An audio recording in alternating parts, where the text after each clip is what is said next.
Big boss లో అవకాశం ఇప్పిస్తామంటూ మోసం చేశారు కేటగాళ్లు. జూనియర్ ఆర్టిస్టుల నుంచి లక్షలు దండుకున్నారు తమ్మలి రాజు, సత్య. స్వప్న నుంచి 2.5 లక్షలు తీసుకున్నారు. అవకాశం కల్పించకపోవడంతో రాజు నిలదీసింది స్వప్న. నిందితులపై జూబ్లీహిల్స్ పిఎస్ లో ఫిర్యాదు చేసింది. దీనిపై పూర్తి సమాచారాన్ని మా ప్రతినిధి రవికుమార్ అందిస్తారు. బిగ్ బాస్ లో అవకాశాలు ఇప్పిస్తానని లక్షల రూపాయలు దండుకున్నాడు ఓ కేటుగాడు. జూనియర్ ఆర్టిస్టులు లేకపోతే సినిమా ఇండస్ట్రీలో పనిచేసేటువంటి ఆర్టిస్టులను అప్రోచ్ అయ్యి రీసెంట్ గా వచ్చేటటువంటి సీజన్ లో నేను అవకాశం ఇప్పిస్తాను అని చెప్పి వాళ్ళను మభ్యపెట్టి లక్షల రూపాయలు దండుకున్నాడు. అలా మోసపోయినటువంటి బాధితురాలు కూడా మనతో పాటు ఉన్నారు, స్వప్న చౌదరి. ఈమె కూడా కొన్ని మూవీస్ తీశారు, తను కూడా ఆర్టిస్ట్. మేడం, మిమ్మల్ని ఏ విధంగా అప్రోచ్ అయ్యాడు, ఏం చెప్పాడు, ఏ విధంగా మీకు బిగ్ బాస్ లో అవకాశం ఇప్పిస్తానని చెప్పాడు, ఎంతవరకు డబ్బులు లేవు దండుకున్నాడు? ఫస్ట్ నాకు సత్య అనే పర్సన్ పరిచయం అండి. సో సత్య గారిని ఫస్ట్ నేను అప్రోచ్ అయ్యాను. ఇలా మీకు తెలిసిన వాళ్ళు ఎవరైనా ఉన్నారా, నేను నా ఫ్రెండ్స్ ద్వారా వెళ్ళొచ్చు, లేకపోతే నా వెల్ విషర్ ద్వారా వెళ్ళొచ్చు, కాకపోతే నేను యాంకరింగ్ రంగంలో ఓన్ గా వెళ్ళాను కాబట్టి ఇది కూడా నా పర్సనల్ గా నేను ఓన్ గా వెళ్ళి అందరికి నేను ఒక సర్ప్రైజ్ ఇద్దామని అనుకున్నాను. సో అప్పుడు తను ఏం చేశాడు అంటే తమ్మాలి రాజు అనే పర్సన్ నాకు పరిచయం చేశారనమాట. అతనేంటి ఫస్ట్ మీట్ లోనే ఓకే నీ ప్రొఫైల్ బాగుంది, నీ ప్రొఫైల్ ఆల్రెడీ వాళ్ళకి పంపించేశాము, కాకపోతే ఒక 5 lakhs అమౌంట్ రెడీ చేసుకోండి అని. సో నేను ఒక యాంకర్ని కాబట్టి ఫస్ట్ నేను క్వశ్చన్ రేస్ చేశాను, అడిగాను ఎందుకు 5 lakhs అమౌంట్ అని. అంటే మీకు ఎలాగో పిఆర్ కావాలి, మీకు కాస్ట్యూమ్స్ కావాలి. సో నేను అన్నాను పిఆర్ కావాలంటే మాకు తల్లాడ సాయికృష్ణ మా ఫ్రెండ్ ఉన్నారు, నేను 2 సినిమాలకి హీరోయిన్ గా చేశాను, మెయిన్ లీడ్ నమస్తే Sethji and mystery movie. So నాకు ఇవన్నీ తెలుసు, అంటే ఫస్ట్ నుంచి అన్నయ్య అని పిలుస్తూ ఉంటాను, తెలుసు అన్నయ్య అంటే నువ్వు బయట పిఆర్ని పెట్టుకుంటే ఎవ్రీ ఫ్రైడే ఒక న్యూ మూవీ వస్తుంది, వాళ్ళు వెళ్ళి ఆ మూవీ బిజీలో ఉంటారు, కానీ నీకు ఓట్స్ వేయించడం లేకపోతే నీ గురించి వాళ్ళు ఏం కాన్సన్ట్రేషన్ చేస్తారు. అదే స్పెషల్ గా నువ్వు ఈ బిగ్ బాస్ షోలో ఎవరినైతే ఒక పిఆర్ని పెట్టుకుంటావో అప్పుడు నిన్ను ఎక్కువగా వాళ్ళు హైప్ చేస్తూ ఉంటారు కదా. అదేవిధంగా కాస్ట్యూమ్స్ కోసం so Monday to Friday me costumes ఉంటాయి, సాటర్డే సండే నాగార్జున గారు వస్తారు కాబట్టి ఇంకొంచెం డిఫరెంట్ గా ఉండాలి, సో వాటి కోసం అమౌంట్ పే చేయాలంటే. సో అప్పుడు నేనేంటి బయట ఎలాగైనా ఒక పిఆర్ని చూడాలి, లేదంటే అమౌంట్ అంటే కాస్ట్యూమ్స్ అనేవి చూసుకోవాలి కాబట్టి ఫస్ట్ ఒక 2,50,000 రూపాయలు నేను అమౌంట్ ఇవ్వడం జరిగింది. ఈ రాజు అనే వ్యక్తిని అంత గుడ్డిగా ఏ విధంగా నమ్మారు, ఎలా మభ్య పెట్టాడు మిమ్మల్ని? ఆల్రెడీ నేను కొంతమందిని బిగ్ బాస్ లో పంపించాను అని చెప్పాడా, లేకపోతే ఎవరైనా బిగ్ బాస్ లో ఆల్రెడీ వెళ్ళి వచ్చినటువంటి వాళ్ళతో ఉన్నటువంటి ఫొటోస్ గానీ లేకపోతే ఇంకేమైనా చూపించాడా?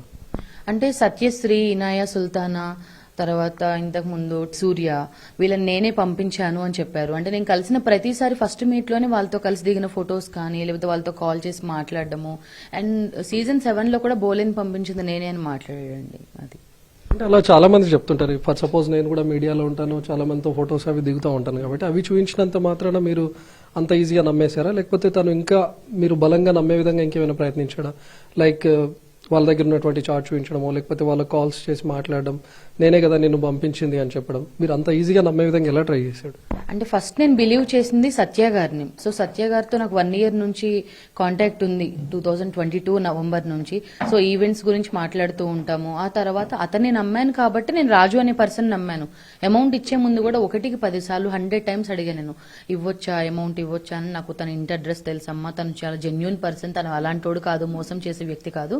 ఒకవేళ నువ్వు కనుక లోపలికి వెళ్ళకపోతే ఎలాగో నీకు అక్కడ పిఆర్ అవసరం ఉండరు, ఆ తర్వాత ఇంకా నీకు కాస్ట్యూమ్స్ కూడా అంతేమీ అవసరం ఉండవు కాబట్టి నీ అమౌంట్ నీకు రిటర్న్ ఇచ్చేస్తాము, నీ అమౌంట్ మాకంత ఫ్రీగా ఏం అవసరం లేదమ్మా, నువ్వు కూడా నాకేం ఇవ్వాల్సిన అవసరం లేదు, ఇది నా పర్సనల్ గా ఏం కాదు, నీకోసమే ఖర్చు పెడతాము అని చెప్పారు.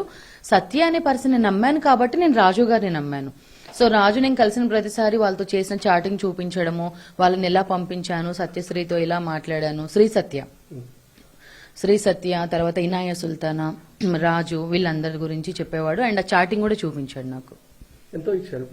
2,50,000 ఇచ్చానండి. సో అంటే నేను అమౌంట్ ఇచ్చినప్పుడు ఫస్ట్ నేను అగ్రిమెంట్ రాయలేదు. ఎప్పుడైతే షో స్టార్ట్ అయిన తర్వాత ఇంకా నన్ను వైల్డ్ కార్డ్ ఎంట్రీలో పంపిస్తా అని చెప్పారు. ఆ ఎంట్రీ కూడా అయిపోయింది. ఆ తర్వాత సీజన్ 7 ఉల్టా పుల్టా నీకు లాస్ట్ వరకు ఛాన్స్ ఉంటుంది అని చెప్పాడు. సో అప్పటికి కూడా పంపించలేదు. అప్పుడు నేను నవంబర్లో అక్టోబర్లో నన్ను చీట్ చేస్తున్నాడనే విషయం గ్రహించి నా దగ్గర ఎలాంటి ప్రూఫ్స్ లేవు, only phone pay Google pay తప్ప. సో అప్పుడు వెళ్ళి అగ్రిమెంట్ రాయించడం జరిగింది. ఈ అగ్రిమెంట్ రాయించడానికి మెయిన్ రీజన్ కూడా తల్లాడ సాయికృష్ణ. అంటే ఫస్ట్ నుంచి నన్ను తను వార్నింగ్ ఇస్తూనే వచ్చాడు. సో తను వెళ్ళి నాతో ఈ అగ్రిమెంట్ రాపించాడు. ఆ తర్వాత చెక్ కూడా ఇవ్వడం జరిగిందండి. అంటే ఎంత నమ్మ పలికిస్తాడంటే, నేను నిన్ను మోసం చేస్తే గనక ఇలా అగ్రిమెంట్ ఎందుకు రాస్తాను, నా ఆధార్ కార్డ్ ఫొటోస్ ఎందుకు పంపిస్తాను, నీకు చెక్ ఎందుకు ఇస్తాను అని. జూన్ నెల నుంచి నన్ను అంటే ఎంత ఎమోషనల్ గా నేను ఎంత డిప్రెషన్ లోకి వెళ్ళిపోయానంటే, సీజన్ స్టార్ట్ అయింది. ఇప్పుడు మీరైనా సరే సెలెక్ట్ అయ్యారంటే ఎంత హ్యాపీగా ఫీల్ అవుతారు. నేను అంత హ్యాపీగా ఫీల్ అయ్యాను. ఆల్మోస్ట్ ఒక 2 months కూడా నేను ఈవెంట్స్ కూడా వెళ్ళొద్దని చెప్పారు. ఆగస్ట్ అండ్ సెప్టెంబర్ 2 months కూడా నేను ఈవెంట్స్ కూడా ఒప్పుకోలేదండి. ఒక 2 months ఖాళీగానే ఉన్నాను. సో ఆ విధంగా కూడా లాస్ అయ్యా నేను. సో అంటే సీజన్ స్టార్ట్ అయిన తర్వాత కూడా మిమ్మల్ని మభ్య పెడుతూ వచ్చాడా? మధ్యలో వెళ్ళొచ్చు, వైల్డ్ కార్డ్ ఎంట్రీ ఉంటుంది, లేకపోతే ఏ టైం అయినా కూడా మీరు హౌస్ లోకి ఎంట్రీ ఇవ్వచ్చు అని చెప్తూ వచ్చాడా?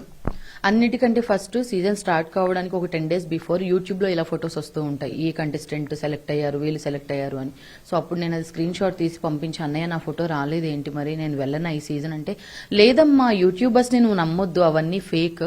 సో నువ్వు రేపు బిగ్ బాస్ ఆ టీం అంటే అక్కడికి వెళ్లేంత వరకు, ఆ స్టేజ్ మీద నువ్వు కనపడేంత వరకు కూడా ఇది కాన్ఫిడెన్షియల్ గానే ఉంచాలి, థర్డ్ పర్సన్ కి తెలియొద్దు, అందుకే నీ ఫోటో రాలేదు. షో స్టార్ట్ అయిన తర్వాత మళ్ళీ అడిగాను, ఏంటన్నయ్య ఎందుకు నన్ను పంపించలేదు, అసలు వెళ్తానా లేదా, ఏదో ఒకటి చెప్పండి, నేను అసలు ఎవరి కాల్స్ కూడా అటెంప్ట్ చేయలేకపోతున్నా, అంటే అంత బాధలో ఉన్నా నేను. అప్పుడు అడిగితే వైల్డ్ కార్డ్ ఎంట్రీ ఉంటుంది అని చెప్పాడు. మళ్ళీ నేను చూస్తున్నాను, మాట్లాడుతున్నాను. అప్పుడేం చెప్పాడంటే, అతనికి కలిసిన ఒక లక్కీ పాయింట్ ఏంటంటే సీజన్ 7 ఉల్టా పుల్టా అని చెప్పడం. సో సీజన్ 6 వరకు అతను ఒక కాస్టింగ్ ఇన్ఛార్జ్ గా చేశాడు, అది అందరికీ తెలిసిన విషయమే. సీజన్ 7 లో అతను తీసేసిన విషయం మాకు తెలియదు. ఎందుకు అనంటే నేను జూన్ లో అమౌంట్ ఇచ్చాను, సీజన్ 7 స్టార్ట్ అయింది సెప్టెంబర్ లో. సో ఆ తర్వాత ఏం చెప్పాడు, రతిక అండ్ శుభశ్రీ, ఆ తర్వాత పూజ, వీళ్ళందరూ కూడా మళ్ళీ వెళ్తున్నారు కదమ్మా, అప్పుడు నువ్వు కూడా వెళ్లే అవకాశం ఉంటుంది అని. సో నన్ను 3 months కూడా నమ్మ పలికించడానికి ట్రై చేశాడండి. సో ఆల్మోస్ట్ వైల్డ్ కార్డ్ ఎంట్రీలో కూడా మీ పేరు లేదు, మీరు హౌస్ లోకి వెళ్లే ఛాన్స్ లేదు. అప్పుడైనా కనీసం బిగ్ బాస్ నిర్వాహకుల దృష్టికి తీసుకెళ్దాం అని ఏమైనా ప్రయత్నించారు? ఎందుకంటే ఆల్రెడీ అన్నపూర్ణ స్టూడియోస్ అక్కడే సెట్ వేస్తారు, అక్కడే జరుగుతుందని కూడా మీకు తెలిసే ఉంటుంది. సో వాళ్ళ దృష్టికి ఏమైనా తీసుకెళ్లారు? లేదండి. ఎందుకు అనంటే థర్డ్ పర్సన్ కి తెలియొద్దు, తెలిస్తే నువ్వు డిసెంబర్ 17th వరకు వెళ్లే అవకాశం ఉంటుంది. నువ్వు కనుక ఎవరైనా అప్రోచ్ అయినా, అంటే నాకు కలిసిన day 1 నుంచే చెప్తున్నాడు, ఎవరికైనా చెప్పావా ఈ విషయము, మీ ఫ్రెండ్స్ కి ఎవరికైనా చెప్పావా, నువ్వు ఎవరికైనా చెప్తే మాత్రం రిజెక్ట్ చేసేస్తారు అని చెప్పి. సో మనందరికి కూడా తెలిసిందే కదా, ఇది ఎవరికి చెప్పకూడదు, అంటే లోపలికి వెళ్లేంత వరకు కూడా కాన్ఫిడెన్షియల్ గా ఉంచాలి అని. సో ఎలాగో నేను నవంబర్ లో నాకు కొంచెం మోసపోతున్నట్టుగా అనిపించి నేను అగ్రిమెంట్ రాయించాను. అందులో డిసెంబర్ 20 వరకు నేను నీకు అమౌంట్ పే చేస్తా, ఆ లోపు నువ్వు ఎవరికైనా ఈ విషయం చెప్పినా, ఈ అగ్రిమెంట్ చూపించినా నా మీద చట్టపరమైన చర్యలు తీసుకుంటాను అని లాస్ట్ 2 lines చదవండి ఒకసారి. అమౌంట్ ఇచ్చిన తర్వాత కూడా ఒకవేళ నేను ఈ అగ్రిమెంట్ ఎక్కడైనా చూపిస్తే, అంటే డిసెంబర్ 20 అతను నాకు అమౌంట్ ఇవ్వనే లేదు, ఒకవేళ అమౌంట్ ఇస్తే అసలు అతను నా దగ్గర నుంచి అమౌంట్ తీసుకున్న విషయం నేను బయటకు చెప్తే నా మీద చట్టపరమైన చర్యలు తీసుకుంటాను అని లాస్ట్ 2 lines లో రాశాడు. అంటే ఎంత కన్నింగ్ ఆలోచిస్తున్నాడు. సీజన్ అయిపోయిన తర్వాత మీరు తనతో టచ్ లోకి వెళ్ళారా? అప్పుడు కూడా డబ్బులు ఇస్తాను, వెళ్ళలేకపోయావు సీజన్ లోకి అని చెప్తూ వచ్చాడా? డిసెంబర్ 21కి నేను కాల్ చేసి మాట్లాడానండి. అడిగితే అసలు అలా ఎలా అడుగుతున్నావమ్మా, ఇప్పుడు పల్లవి ప్రశాంత్ ఇష్యూ జరుగుతుంది కదా, సో నీకు ఇంకొంచెం టైం పడుతుంది, నువ్వు జనవరి 1 వరకు వచ్చేసి అమౌంట్ కలెక్ట్ చేసుకో అని చెప్పారు. సో జనవరి 1 కాల్ చేస్తే, జనవరి 6 నా కొడుకు మీద ఒట్టేసి చెప్తున్నాను, నీకు 6వ తారీఖు అమౌంట్ ఇవ్వకపోతే నువ్వు ఏమైనా చేసుకొని మాట్లాడాడు. ఏది చెప్పినా కూడా అతని వైఫ్ గురించి, లేకపోతే అతని కొడుకు మీద ప్రామిస్ చేస్తూ మాట్లాడడము, నాకు ఫ్యామిలీ ఇష్యూస్ ఉన్నాయమ్మా అని చెప్తూ మాట్లాడేవాడు. సో నేను జనవరి 6కి కాల్ చేశాను. తల్లాడ సాయికృష్ణ అనే పర్సన్, నాకు ఎవరైతే పరిచయం చేశారో సత్య అనే పర్సన్, అందరినీ నేను కాన్ఫరెన్స్ కాల్ తీసుకున్నాను. అప్పుడు అడిగాను, నువ్వు ఎవరికైతే అమౌంట్ ఇచ్చావో వాళ్ళనైనా కాన్ఫరెన్స్ పెట్టు అంటే, లేదమ్మా మార్చి 1కి ఇస్తాను, అప్పుడు నువ్వు నాకు కాల్ చేయొద్దు, మెసేజ్ చేయొద్దు, నేను మార్చి 1వ తారీఖు ఇస్తాను అని చెప్పాను కదా అని మాట్లాడి, నాకు అప్పుడు అర్థమైపోయింది ఇంకా ఇతను ఇవ్వడు, ఆల్రెడీ 8 months అయిపోయింది, మాట దాటేస్తూ వస్తున్నాడు, టైం అయిపోతూ ఉంది. సో మళ్ళీ ఈలోపు సీజన్ 8 వస్తుంది. అండ్ ఇంకొక విషయం కూడా బెదిరిస్తూ వస్తున్నాడు, నువ్వు సీజన్ 8కి ఎలా వెళ్తావు నేను చూస్తా.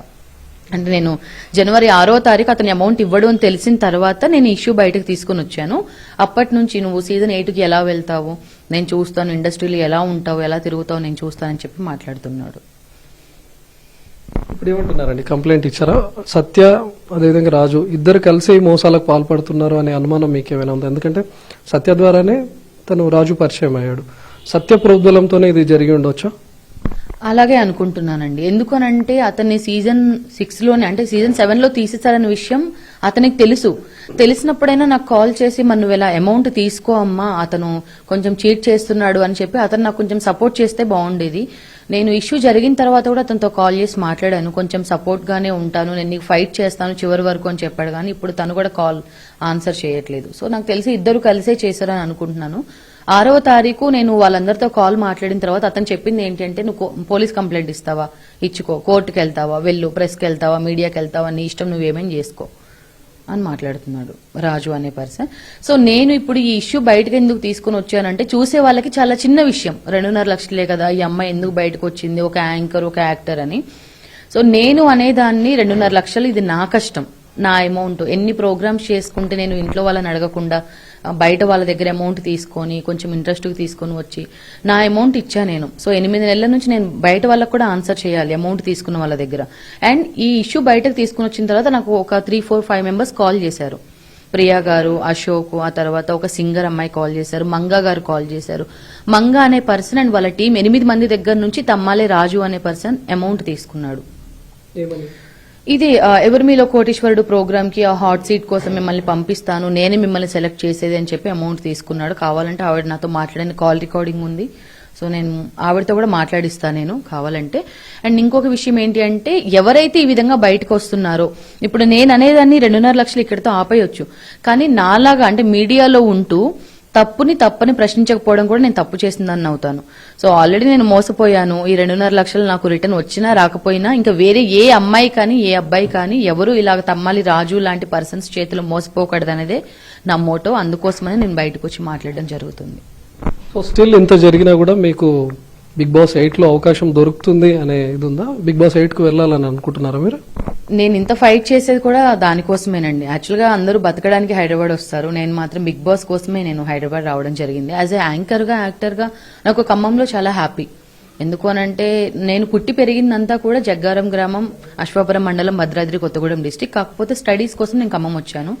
డిగ్రీ అండ్ ఎంబీ అక్కడే స్టడీ చేస్తూనే నేను యాంకరింగ్ స్టార్ట్ చేశాను. సో యాజ్ ఏ యాంకర్ గా యాక్టర్ గా నేను అక్కడ హ్యాపీగా ఉంటూ కూడా నేను హైదరాబాద్ ఎందుకు షిఫ్ట్ అయ్యాను అంటే only Big Boss. So Big Boss season 8 అనేది నాకు ఎప్పుడు కూడా తలుపులు తెరిచిపెడితే ఉంటుందని నేను అనుకుంటున్నాను. ఆ డోర్స్ ఎప్పుడు కూడా ఓపెన్ ఉంటాయని నేను అనుకుంటున్నాను. ఎందుకు అంటే సీజన్ 7 నుంచి నేను ప్రయత్నిస్తున్నాను, కానీ ఫస్ట్ స్టెప్పే నేను రాంగ్ స్టెప్ తీసుకున్నాను. ఒక రాంగ్ పర్సన్ ని కలవడం జరిగింది, తమ్మాలి రాజు అనే పర్సన్. సో ఈ సీజన్ 8 కానీ 9, 10 ఆ సీజన్ అంటే ఆ షోలో వెళ్లడం కోసం నా ప్రయత్నాలు మాత్రం